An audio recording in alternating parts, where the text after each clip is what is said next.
She's still got some blood. I on still her. have, Yeah. I still have some blood. Which was kind of funny to like wake up to this morning, like, oh my god, what did I do? Oh yeah. Oh, Is that stuff hard to get off? I've never gotten close enough to get. Yeah, Kind it of a is. wimp When, like when that. I did the music video Yeah. with them, there was like a lot of blood, and it took a couple showers to get it off. Yeah. No, it's okay. We were this close to like stopping in a like a gas station on the way Yeah. home. So Yeah. like, just like let me pick up some gum or something. You're just like covered. Are you guys ready? Check 1, 2. Every time I hear the name Blothar, though, all I can think of is Blothar of the hill people. Do you mind if I give you couldn't this to stop hold on? singing. What's this? You just need to hold on. Yeah. You guys ready? Yep. All right. Just I've got the real answers. WMSC Upper Montclair. My name is Lara Zicardi, and I'm here with Halestorm. Thank you for joining us today on this beautiful Comic-Con. Hello. So, the graphic novel Hyde Manor is available now, but it's also the 11th anniversary of your EP, Hello, It's Hyde. So, what does Hyde Manor add or visualize in relation to your entire discography? And honestly, I think it's just this beautiful way to kind of depict our journey and our relationship with each other. And for me, that's kind of what I took from the story, is that it's kind of this amazing celebration. Like, we're all still the same 4 members. We haven't killed each other yet. We've come close in the graphic novel, but It's light murder. just some light murder. Yes. It's interesting to see yourself as an exaggerated caricature of yourself, and I feel like they really captured freakishly close to the true essence of what we are. Check 1, 2. Okay, RJ, you don't need a mic. Wow, fascinating. But I think it's beautiful that this becomes kind of like a small mile marker of all of those things that we've been through together. So Yeah, this little band we started, you guys started so long ago. we started. It didn't start And- until you, Josh. Oh, Yeah. no, but It's been 20 years. we all can say these that. years later, now we're comic book characters. I know, it's awesome. Ourselves. It's like it's grown bigger than us. How does Yeah. it feel? Like, you guys are comic book characters. I think it's amazing because they made me all buff and in shape, and that's really ass. great. He's got a great ass. Yeah, I really do. It's like- I mean, look at In me. real life. We've had that conversation. Like, well, maybe we can just be like cartoon characters for the rest of our lives, and we don't have to exercise, and there's donuts all the time. Yeah. Yeah, what's Comic Joe? What does he do for his routine? What's Yeah. he eating? Yeah, Be like him. You'd like to talk to yourself Yeah. in caricature form. Yeah. Maybe I'll look in the mirror. He's in the mirror somewhere. It's a big deal for Joe. He looks great. But do you guys think there's a connection between comics and rock? Absolutely. It's art, and it's sorry. Did you ever hear a kiss? Yeah. I mean, it's because War. there is rock and roll is bigger than life. It's larger than life. It's also this beautiful outlet for those of us who feel like, okay, I need to find my tribe. I don't belong here, but I don't belong here. What do I even call myself? It doesn't matter, because you can be here, or you can be involved in the story, or involved in creating it, or you're a character in it, and we're all the same there. So you find your tribe within all of those. And we're all areas. together in our collective nerddom. Yes. Yes. There's like such a Nursery. creativity with it too. It feels like a whole community. Yeah. Expressing these things, which is Absolutely, and we've seen that. We had a signing yesterday, and we've seen, like, oh my god, like we would see them at the rock show anyway. So it's just amazing. Like RJ said earlier, though, just slightly less Pikachu suits. Yeah, only slightly though. But is there any comics that inspired you with writing this and visualizing this? Okay, nerds. I mean, No, I mean, how it was Inspired presented life. to us was sort of a bundle of different artists submitting their artwork and their ideas. And when it came to the Winter Twins and the artwork, it was like a no-brainer. It just looked great. The idea of the story was fantastic. How they sort of encapsulate all of our songs and create a story out of something that has been written. but you know, to have it laid out in a comic, you know, comic book story is wow.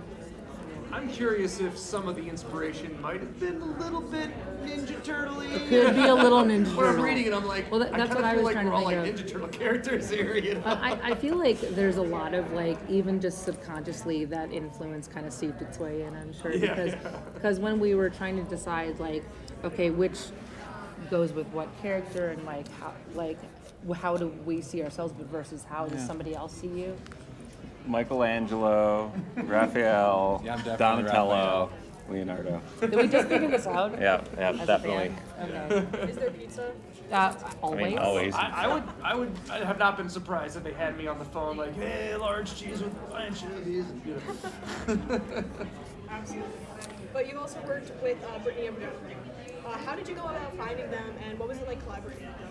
They're the most amazing people. The They're delightful. winners. They're awesome. We were texting and sending messages a bunch with them while they were writing, and it was funny because like Lizzie and I went to the local bar for dinner and we're having wings, and I was talking with them like, yeah, we're having wings and a beer, and everything we told them ended up in the story. Like, Yeah. They were looking at a camera. She's like, I want to get a camera, so I was kind of nerding out on Leicas with her, and yeah, it's funny. Everything just showed up that we talked about. It was great. Yeah, even back to the beginning, like we're talking about like young RJ, and so like I'm sending baby pictures, you know, it's like not baby pictures, but you know, when you were younger, you didn't have long hair, you know, little things like that, and just like putting the humor in and putting little pieces of ourselves, but yeah, I don't know, it's awesome, and they're just amazing and so talented, and I don't know. I would do it again with them. Yeah, they got pretty freakishly accurate. Yeah, you have to be careful what you tell them. Yeah, they retain everything. Well, just got done at the gym, and Yeah, maybe next time we tell them not so truthful stories. I didn't say that. Wait, Did I? Or did I? I would say that. Always listening. But you guys were with this process from like start to finish, like pre-production to post-production, and now it's like it's right there. It's It right there, exists. right next to me. So how does it feel to see like your work really come to life? It's something that you can hold and look at. Oh, it's amazing. It never gets old. I mean, we do it with records all the time, or new merch. We're like, oh my god, it's like exists, you know. That was an idea. It was just a thought. Yeah. Now look at it. I know. There it is. It used to not exist, and now it does. And It's not ours wonderful. anymore. Didn't know what to expect, but when we read it, we're like, wow, this is really good, you know? Like, I had no idea. Yeah, it's awesome. And yeah, it exists, and there's art out in the world, and it's beautiful. So yeah. Hope we do it again. I hope so too. When's the sequel coming out? Yeah. To be continued. But you guys are going on tour soon. You're going to be in Europe. Mm-hmm. Yep. Yeah, we're going to Europe, Brad. Awesome. So, what are you looking forward to about touring? Oh man. So this is the everything. last tour of this album cycle. So that's exciting, and it's awesome. It ends at Wembley in London, and it was the first time headlining there, and it's going to sell out. So it's going to be, you know, we get to sell out Wembley and finish up a new record. Very exciting. I feel like every time we go out there, we hit a new milestone, we get a new achievement. So looking forward to it. Yes, absolutely. And you guys also have a new single called Terrible Things that was released back in May. But it sounds like it takes inspiration from ballads, which is absolutely amazing. And you worked with Ashley McBride, which is amazing. So what was the production process like, and what was it like to work with Ashley, and what inspired you to collaborate and write this piece? Well, we ended up writing the piece, you know, for our album Back from the Dead, and then after we released the album and we decided to put it out there as a single, we just thought it always kind of lended itself to a duet situation, and as is true Halestorm style, we don't like to repeat ourselves, and we like to say yes to adventures, so we thought to kind of I guess, you know, think out of the box, you know, than what we normally do. She called Ashley, Yeah. was like, "Let's do it." And yeah, she replied F yeah right away. And so we're like, okay, let's do it. And she was like, well, I'm going to be in the studio in like 2 days and I'll put it down. So I'm like, awesome. So then we got it back and our voices blend amazing together. And she's a pistol and a rock and roller. And, you know, I ended up making her a leather jacket and whatever. We nerded out on that.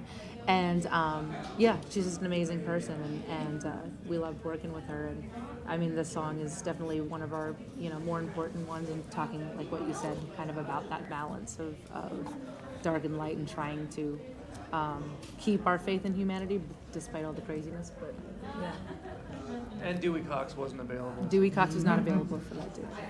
Dewey. That's nice. Well, thank you guys so much for joining us. So we're just going to go back and forth with our questions. Awesome. My first one is, what's it like using comics as your medium instead of using music like you guys usually do? Like, what's it like using a comic instead? It's really refreshing, because I think all of us are, when you're of a creative mind, maybe there's something that's dominant over, like with us, it's music, but it doesn't mean we don't always think that way. So just little quips and little things that like maybe can't even really work their way into certain songs end up seeping through this medium. So I don't know, for me it was refreshing. It makes it seem even bigger than just larger than life, which I think at this point in our career it already does, that we're still doing this. And yeah, like Joe said earlier, it just doesn't feel like we've aged. But now to see us in comic book form, it's just really takes it over the top. And, beyond reality. It's really fun. I'm like, wow, they made me look really cute. Thank you. And were you guys like big comic book kids growing up? Like, was this something really like in your wheelhouse already?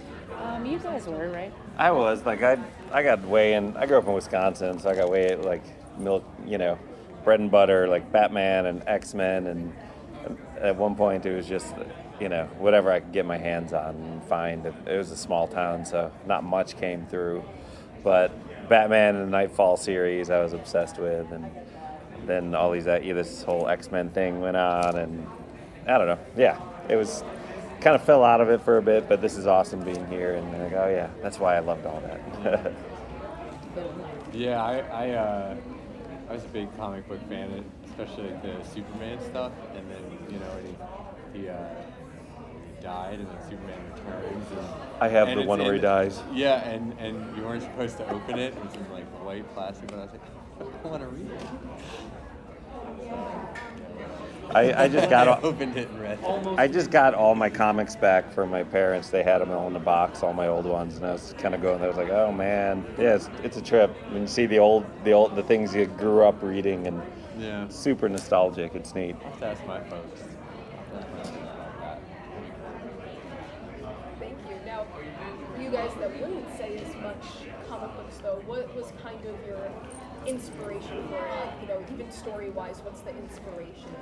I think what we were after and what we absolutely accomplished was, where's that blurry line between what actually is reality and what's fantasy, and so like what is the character of who we each are, but who are we on the other side of that, so, and like who we really are. So I don't know, and the weird thing is that it really is this blurry line, and this very like I don't know,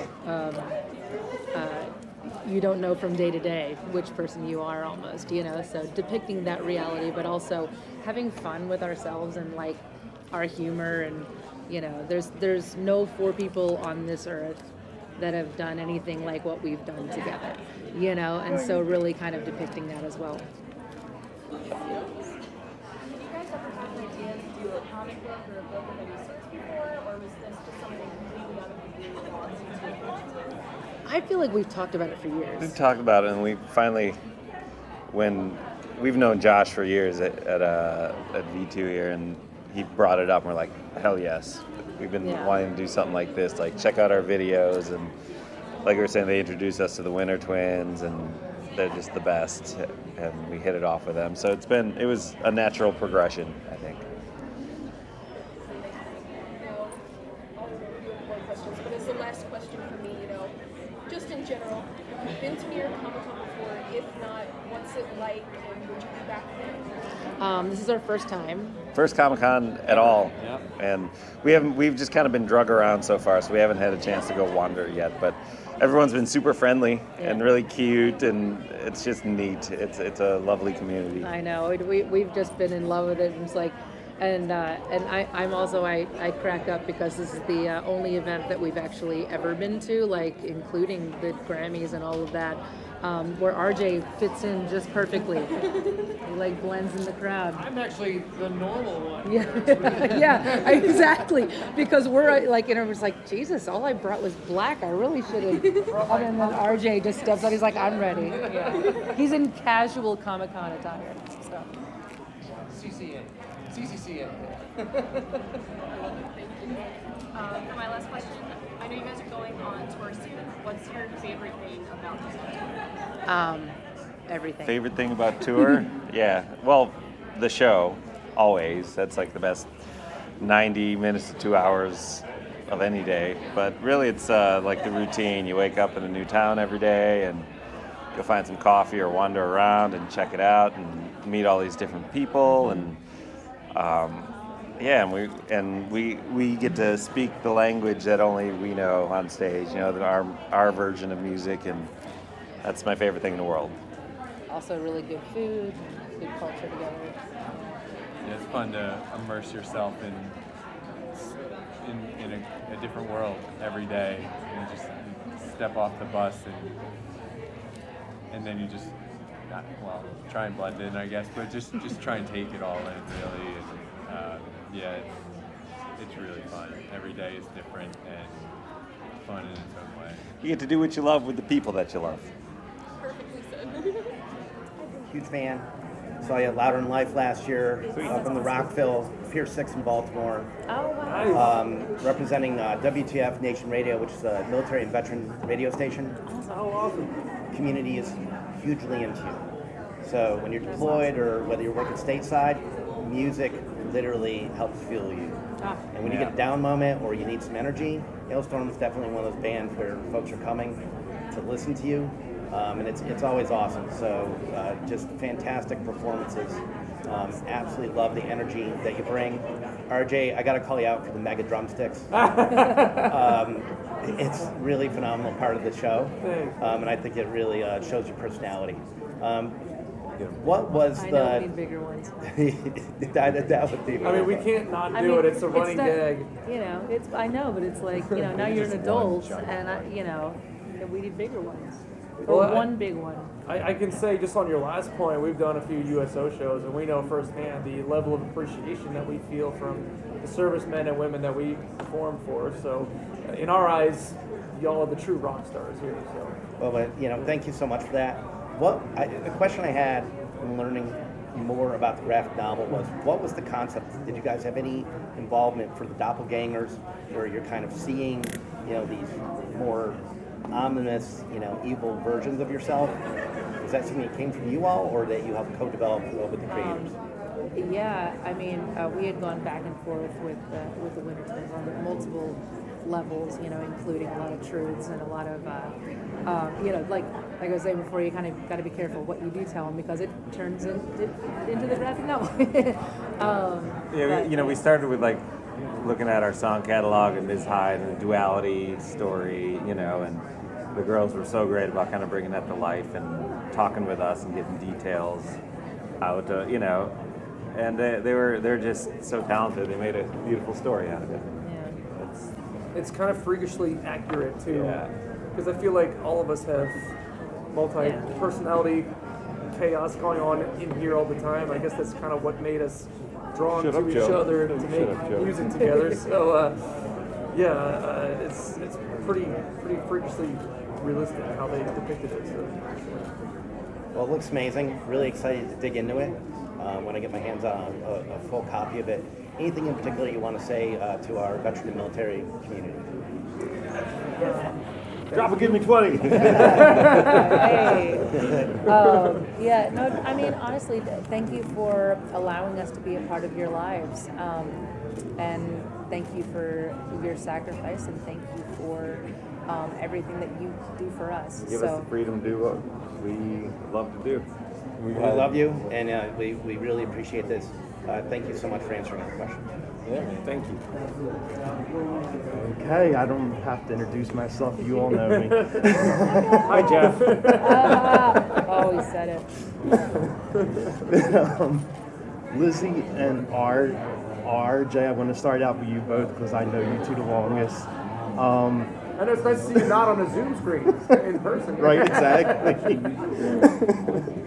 When you first started out, like, you started out doing small bars, the small gigs. Your father was in the band, and now you're playing sold out shows like all over the world. And how does that feel for you both? Like where you came from, playing with your dad and band, small shows to where you're both at now, where the band is at now. It feels like we've lived multiple lifetimes, but we've also lived it together. Which is a huge feat because it's something that you have to be willing to do, is grow together and learn together. And, like any marriage or relationship or family or whatever it is, it's you either learn to do all of this together or you don't. So that's been one of our greatest accomplishments. But I look back fondly on those early days. It was chaos. I mean, I'm thankful that we both had, parents that were crazy enough to go along with this and let us do it. And I'm also really grateful that we didn't get bored of it and that we didn't kill each other before we reached this peak. Yet. Still got years, Parents couldn't be more proud. Our dad has turned his house into a Halestorm Hard Rock Cafe. Yeah, it's really creepy. Oh my God, it's really creepy. He keeps buying up our stuff. I'm like, Dad, we can get it to you for free. Why don't you stop spending your money on this stuff? And you can book a room at his house, so you should call him. Wait, no, He'll probably start selling there is one. They have two guest rooms. One guest room is literally a shrine to me, and one is a shrine to RJ.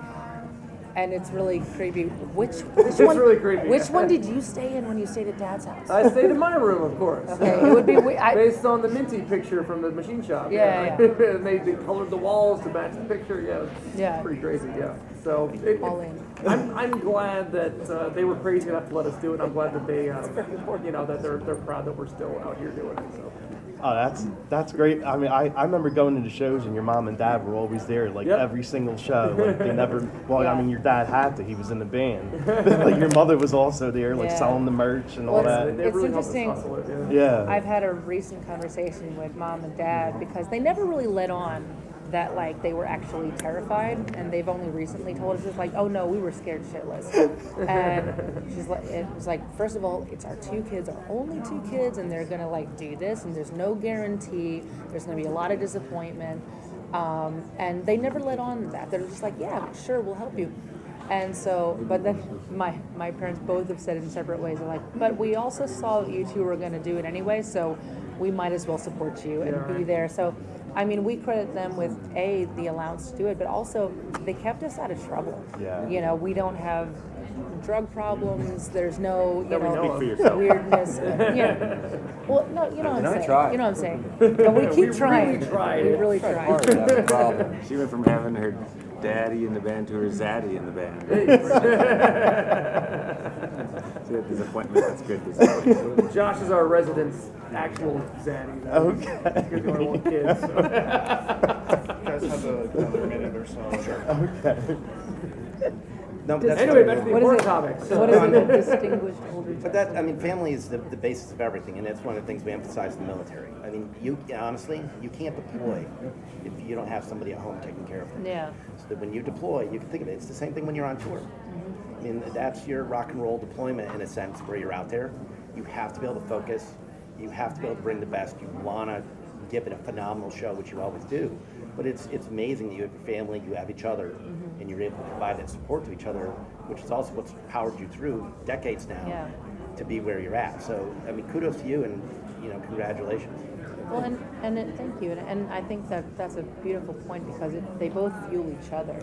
We approach this band like we're a family, and then we also work this band to help that family. So it's this kind of circular thing, and we're practically family at this point. Yeah, All of us. I mean, we're everybody. actual family, We but are all all four of fam- us yeah. are basically family, and I'm sure it has a very similar mentality in the military. You have to defend your fellow recruit like your family, like your brother, your sister. Although I will say there are Yeah. there are many times where like I'll be hanging out with outside family that is not my inside family, and I will be kind of like speaking out of turn, and I'm like, man, nobody gets my humor. And I end up texting these guys. I'm like, nobody knows me here. It's only you. But I mean, kind of again, similar to the military, you're shoulder to shoulder with these people. They're almost closer than family at that point. You spend so much time together.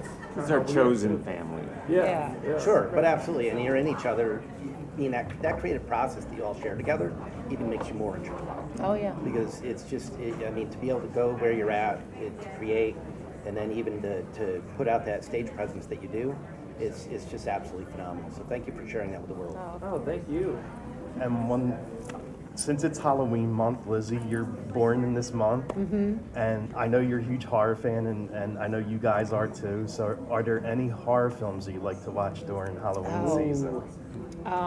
I watched Hellraiser for the first time over the pandemic. Wait, really? The first time? Yeah, he was upset with me because he always tells me to watch it, and I love the book. The Hellbound Heart is like incredible, and the movies.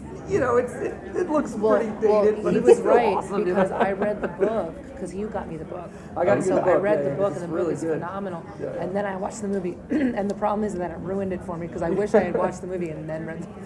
I love seeing the special. You can see the little cart pushing the monster, and it's just like, oh my god. Yeah. It's so But funny. movies, I mean, I like the classic, the classics, and then I also sometimes I get into like a '90s kick, and we'll do like Scream or do some Final Destination. You gotta love the Depends on the mood. Like if you want the cerebral, like you go in the classics, but then it's like I like to get Poltergeist is always a great one. Oh my god! To like get into the spirit of Halloween and the horror of it all, I like to turn on the news. The news is horrifying. We have to escape to horror films to get away from horrifying. it. Yeah. Yeah, right now the horror films are kind of comforting. Weird. But I will say that like the gross, gory sci-fis before CGI, that was the way to go. The Fly, the Thing, the original Alien. That's Dude, where I it's just at. watched The Fly again Oh, for the yeah. first time in years. It The was Cronenberg style, where they're using mayonnaise and horseradish and whatever they can do to make it gross. The Thing, yeah. Oh my god.